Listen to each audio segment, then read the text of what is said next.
what I'm actually going to do is share with you a little bit of what church service was about today.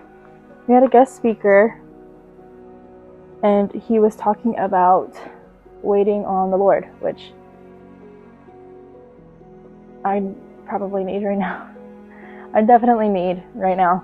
But he was talking about how waiting on the Lord, trusting the Lord, waiting on the Lord doesn't give us an excuse to be lazy, I guess, to not be active.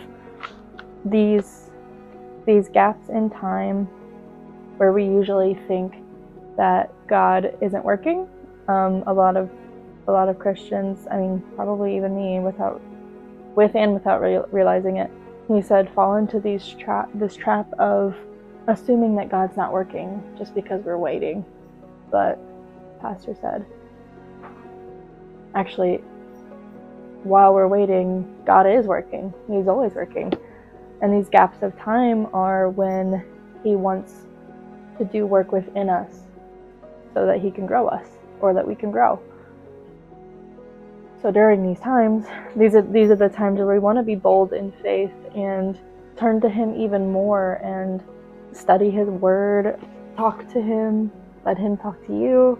He gave us a definition for waiting on the Lord, and he said that waiting on the Lord is waiting on what you know to be true about God when you don't know what's true about your life. Which really spoke to me right now in my life. And he said this is supposed to be a time of spiritual growth, like I said earlier. And then I don't know if this is written in the Bible somewhere, worded this way, but I think he was talking about Paul. He said that Paul wrote, I don't know if this is in scripture or if this is paraphrased, but he said, after you've done everything to stand firm. And that standing firm is the waiting and continuing to have faith even when we're waiting, even when we don't see what God's doing, when we don't understand. In these waiting seasons is when faith shows up. This is our time to hit reset, refocus on God, and let him work. He said this, I didn't realize that this is what this was, but he basically said that even Jesus went through seasons of waiting. He waited 30 years to start his ministry on earth, and he said that God waited 3 days to raise Jesus from the dead. He was saying that almost, if not every Bible story had some time of waiting. So just because we have to wait and we don't see what God is doing or what his plan is, where he's taking us, doesn't mean that he is not working. It means that it's our time to lean on him, learn more about him, refocus on him.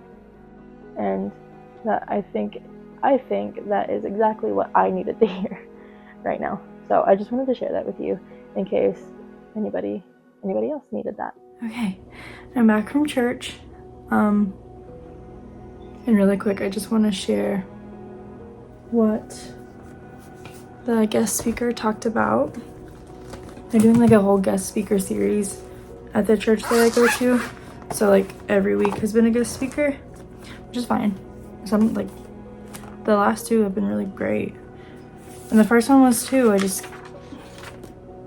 These most recent two, this week and last week, just really have spoken to me.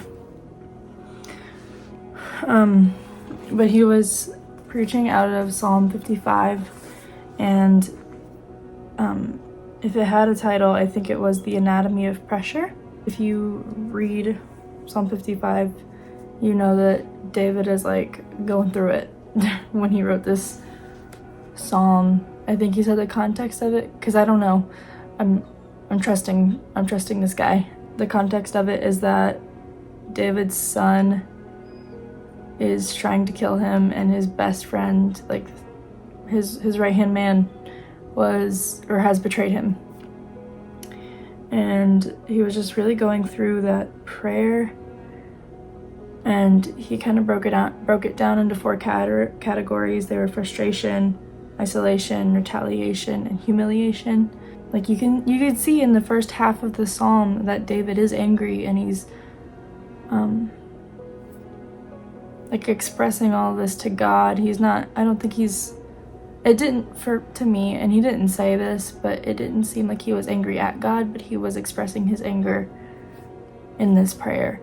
And he separates himself from Jerusalem. He leaves Jerusalem, and he says, like, I'm paraphrasing obviously, but he says that if he could fly away off of the path,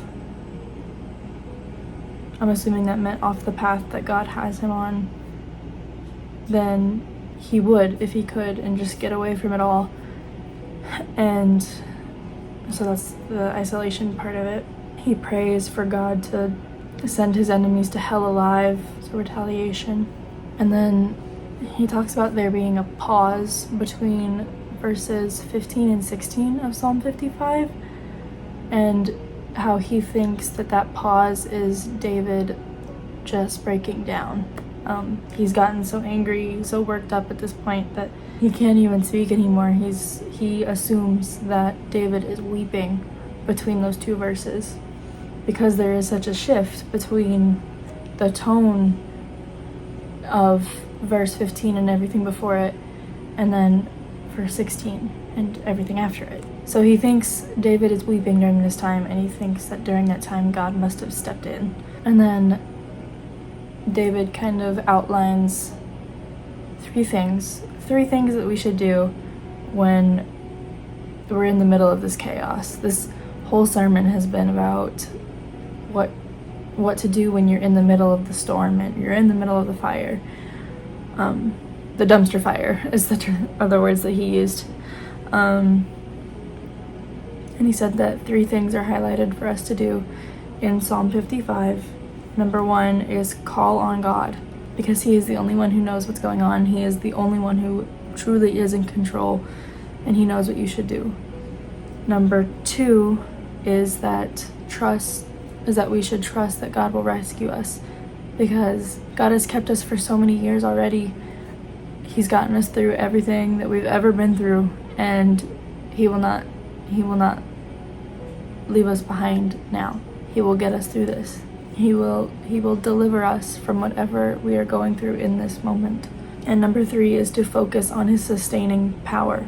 The speaker, the pastor, phrased it this way. He said, place back on God what he has allowed to come your way. Kind of like a test, like he's allowing these things to come your way because he wants you to realize that you don't have what it takes to defeat it on your own, to overcome it on your own. We have to humble ourselves.